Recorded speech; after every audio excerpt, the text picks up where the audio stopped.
पिण्याचं पाणी चांगलं पाहिजे, जायला रस्ता पाहिजे आणि बागायत क्षेत्र वाढल्यामुळं जे DPवरती मोटारांचा ताण येतो, त्याचा लोड येतो आहे, तो लोड डिवाईड करण्यासाठी नवीन DP पाहिजे. गेली 1.25 वर्ष 1.5 वर्ष मला या नियोजन मंडळावरती काम करण्याची संधी मिळाली. त्या संधीचं सोनं केलं. 1.5 कोटीची DP दिली. ज्या क्षेत्र तो कुठल्या पक्षाचा आहे, काय आहे ते बघितलं, त्याची गरज काय आहे, त्या गरजेसाठी त्याला ती DP दिली.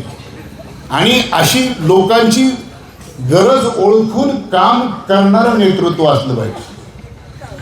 आता मी कोणावरती टीका करते त्याचं नाव घेत नाही. रात्री आमच्यावरती काही टीका केली, काय म्हणाले, सावंत सरचं गेट कुठं आहे आणि त्यांचा बंगला कुठं आहे.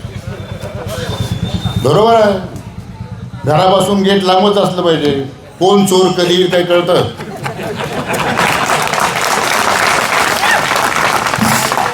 त्यामुळं गेट लांब आहे. टाऊन सुलाखूनच माणूस आम्ही आत घेतो. हा थापा मारतोय, चोरी करतोय, बोलवच्चन आहे, हे सगळं बघून त्यासाठी गेट लांब आहे. दुसरी गोष्ट अजून एक, ते ह्याच्यामध्ये मी ऐकलं क्लिपमध्ये म्हणाले, तुम्हाला उमेदवार कसा पाहिजे, की अत्तराचा सुगंध येणारा पाहिजे का घामाचा वास येणारा उमेदवार पाहिजे. ठीक आहे, आम्ही स्वच्छ राहतो, अत्तर वापरतो, सुगंधाची आवड आहे, पण ते कष्टाच्या पैशाचं आहे. त्याच्यापेक्षा दुसरी महत्त्वाची गोष्ट, साखर कारखान्यातल्या सर्व सहकारी साखर कारखान्यातलं सर्व शेतकऱ्यांचं लुबाडलेले पैसे नाहीत, ते शासनाला खोटं बोलून आणलेले, ते आमच्या स्वतःच्या कष्टाचे आहेत. आणि आम्हाला आरोग्याची आवड आहे, आम्ही त्या पद्धतीने राहतो. तर ज्याला आंघोळच करायची माहीत नाही, ती घामाचा वास, त्याला काय करणार. त्यामुळे आमच्यावरती पण आम्हालाही कितीही खालच्या पातळीवर जाऊन बोलता येतं, पण दुसऱ्यावरती टीका करून वक्तृत्व दाखवणं, त्याला भाषण म्हणत नाही, वक्तृत्व म्हणत नाही. ज्याच्याकडे विजयच नाही, ज्यानं कामच केलेलं नाही, ते काम सांगणार काय, तुमच्याशी बोलणार काय. मी आपल्या या सर्वांच्या सभेच्या माध्यमातून त्यांना सांगू इच्छितो, आपण आपल्या अवकातीत राहा. आपण कुठं बोलावं, कुठं किती बोलावं. आणि आपल्या मतदारसंघाचा विकास करायचा असेल तर आपल्यातलीच काम करणारी माणसं निवडून गेली तरच विकास होतोय. देशात भाजपचं सरकार आहे, महाराष्ट्र राज्यात भाजपचं सरकार आहे, जिल्हा परिषद उद्या भाजपचीच असणार आहे. आणि जे उमेदवार भाजपवरती तुम्ही निवडून द्याल त्यांच्यासाठी निधी तिथं उपलब्ध असणार आहे. मग दादासाहेबांनी सांगितलं की ज्या मतदारसंघामध्ये जास्तीत जास्त लीड येतील त्यांना 21 कोटीचा निधी त्या मतदारसंघामध्ये होईल. 21 कोटी कुठं आहे, किती रक्कम आहे ती.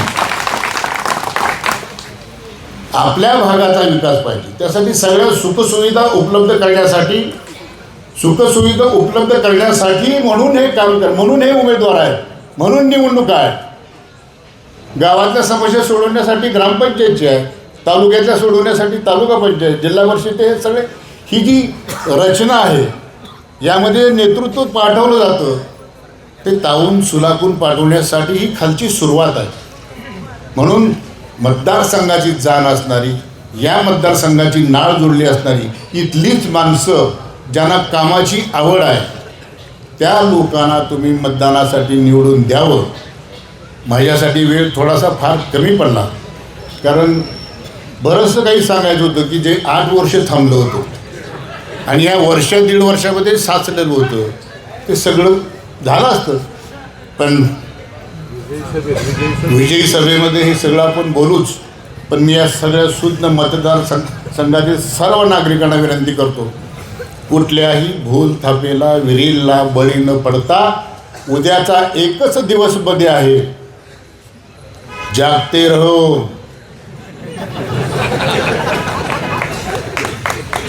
कारण यांना रात्री अंधारची याची सवय आहे. सगळ्यांनी लक्षात ठेवा, उद्याच्या 7 तारखेला आपल्याला पृथ्वीराज भैया सावंत, पंडित काका आणि मीराताई ठोंबरे या तिघांच्या समोरचं कमळाचं बटन दाबून प्रचंड मतानं विजयी करायचं आहे. आणि आपल्याला 9 तारखेनंतर विजयी सभा याच ठिकाणी घ्यायचं आहे. एवढंच इच्छा व्यक्त करतो, तिथं थांबतो. जय हिंद, जय महाराष्ट्र. वेळेत सभा संपलेली आहे.